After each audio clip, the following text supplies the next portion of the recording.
Last question to the parents directly. మేము స్కూల్లో తల్లిని తండ్రిని గౌరవించాలి, బాధ పెట్టొద్దు అని చెప్తున్నాం. ఎంతమంది పేరెంట్స్ ఇంటికి వెళ్ళాక టీచర్స్ కి రెస్పెక్ట్ ఇవ్వాలని చెప్తున్నారు?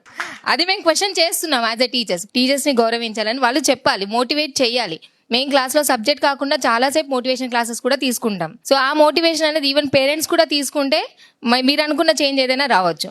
ఖచ్చితంగా నేను ఇందాక కూడా చెప్పాను, అమ్మ నాన్న టీచర్ ముగ్గురు కలిస్తేనే పిల్లాడి జీవితం బాగుపడుతుంది. తల్లి గనక పిల్లాడి ముందు తండ్రిని తక్కువ చేస్తూ మాట్లాడితే పిల్లాడి జీవితం నాశనం అయిపోతుంది, తండ్రి విలువ పడిపోతుంది.